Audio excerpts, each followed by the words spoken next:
Welcome to the Cruise Retreat Podcast. Hi, I'm Rita Perez, and I'm a travel advisor specializing in, you guessed it, cruise ship retreats. This podcast is for service-based entrepreneurs and corporate decision makers to learn more about staying everyone's favorite company with a cruise ship retreat. Ready to increase your client or employee retention? Listen in on this week's show. Hello, colleagues and business owners. Welcome to another episode of the Cruise Retreat Podcast. If you do not know who I am, hello. My name is Rita Perez, and I am a travel advisor, and I obviously specialize in cruise ship retreats, working with people first leaders who are looking to further their missions in a very unique and cost-effective way. And that is just what I would like to talk to you about today, is the financials of doing a cruise ship retreat, because there are so many financial benefits. Intrinsically, there are also those transformational benefits that I do tend to talk to a lot, because that's really what I'm most passionate about. But if we're getting down and dirty to the practical, it is much more practical to have a cruise ship retreat than a land retreat, both on the employee retention side and on the client retention side. Definitely on the employee retention side, I've actually made a PDF that compares numbers of a land retreat versus a cruise retreat, and cruise retreat wins by the thousands of how much money that you can save putting that on. I have not done the same for a small business retreat. However, if we are also looking at the numbers and giving the comparison of everything that's included with the cruise retreat, a cruise retreat, the benefits far outweigh what you're going to get on a land retreat. Because obviously on a land retreat, you're going to have a lot of upfront expenses with, you have to rent the meeting space and then the AV and this and that. It's all the different components that you need to make the retreat very beneficial to you and your clients. But the benefit of doing it on a cruise is that everything is included in the price. And because your clients will be paying a registration fee as well as the cruise, you're kind of the winner here. They're going to win with the content that you're presenting them with, but financially, you don't have to put up as much money as what you would have done with a land retreat, which is winning, like a huge, huge benefit, especially if this has been your dream and your passion to one day host a retreat, but you just didn't know how you were going to do it because you didn't have that capital. A cruise retreat is your in. So we've talked a little bit about cost effectiveness. Now let's go into a little bit more of the practical. And the next step would be in revenue generation. And, again, it can go two ways depending on what your overall goals are for the retreat. So if you are looking if your primary audience is your employees, your revenue generation is going to come more in the long term, because ideas are created at the cruise retreat, but you don't see the fulfillment of that till obviously you're back on land. But also it could take months, maybe a couple of years, because you want to build those relationships and create whatever needs to be created in order to have this transformation actually happen. On the client side, there are two ways, in a sense, that you can generate revenue.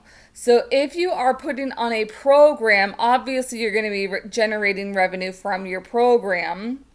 And then there's also going to be the long-term side effects of, if you have a very successful program on the event, people are going to be talking to other of their colleagues to let them know that they have to get in on your retreat. So it's kind of planting the seeds for future revenue generation.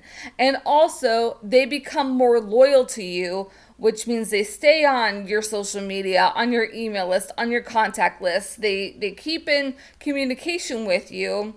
So if you have any other further programs that you want to offer, they're most likely going to be either one of the first that's going to sign up or be your biggest cheerleaders to share that with.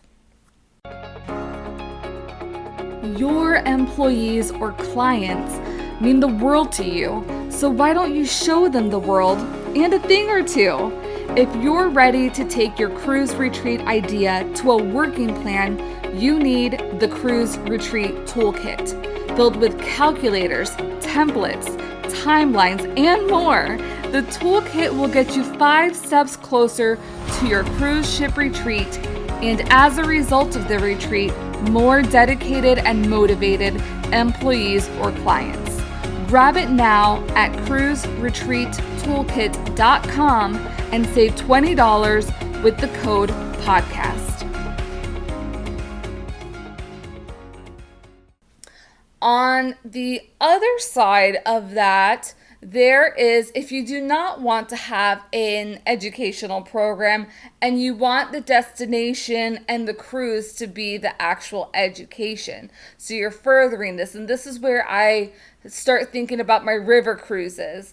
If you are wanting to do the Floriad next year because you're a floral organization or horticulturalists, or if you want to go on one of the famous wine cruises in Europe because you're a wine bar shop owner or you're a winery owner, then I also think of maybe history groups that want to bring people to the beaches of Normandy. Or there's just so many possibilities with history, culture, and richness in Europe, but in also other countries, because if you are very eco-focused or animal-focused, there you can go ahead and you can do that in Africa. Or if you still want some history but in a different part of the world, you can go ahead to Egypt. Or if you want to do a little bit of a different culture, you can go over to Asia. There's just so many possibilities.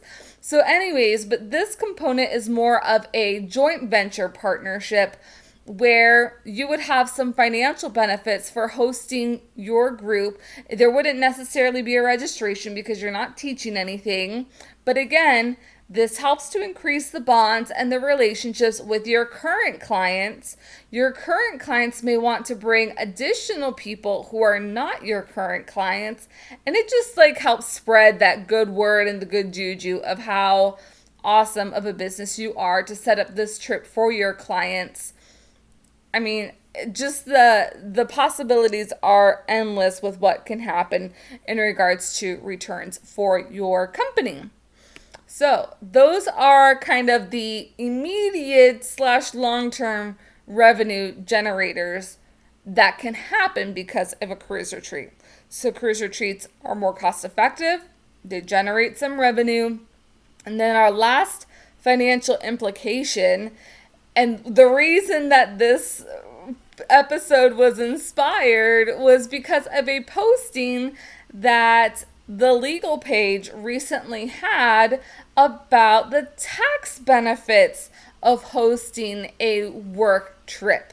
And that work trip, there's no bounds on the location. There are certain parameters that it does have to include. So you want to check out her reels on Instagram, the Legal Paige. Paige. As business owners, obviously, we do get a lot of benefits because we run so many extra expenses as opposed to somebody who is working for a company. Same for a company who is going to be hosting this sort of business trip for their employees. There could be some tax benefits. So I'm not an accountant and I am not a lawyer. So make sure that you talk with those two professionals to see what kind of benefits there are. But there normally are, if you have put out an expense that is directly going to affect your business and the revenue growth, then there are usually tax credits that can be had for making such an investment. And that's what you should delve a little bit deeper in. So even if you are putting out some money in the beginning, you might be able to recoup that in tax benefits afterwards. And that rounds up my super quick episode on the financial implications, happy implications of hosting your cruise retreat at sea. So let me know. What did you think about this episode? Was there anything kind of enlightening that I shared that you didn't realize before? Was there a financial implication I didn't think about that maybe I should turn up in a future episode? Let me know that as well, because I would love to be as helpful as possible when I create these episodes of little sweet tidbits of information that you need to know about cruise ship retreats and all the awesomeness that they provide to you, your company, your organization, or your business. That is it from me this week. Have a wonderful week, and I will see you here next week. Thank you for joining me on the Cruise Retreat podcast. Please subscribe and leave the show a rating on your favorite podcast platform. And don't forget to take a look at the show notes for important information and links. See you next week.